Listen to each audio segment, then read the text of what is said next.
Lá.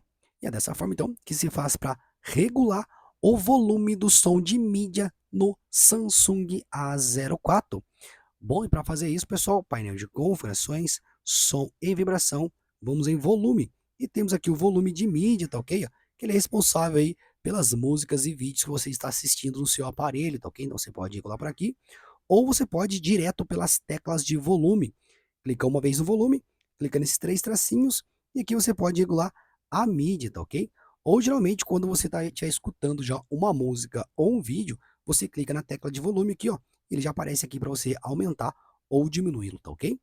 Na tela final vai aparecer alguns vídeos que possam lhe interessar. Espero também ter te ajudado de alguma forma e até a próxima. Tchau, tchau.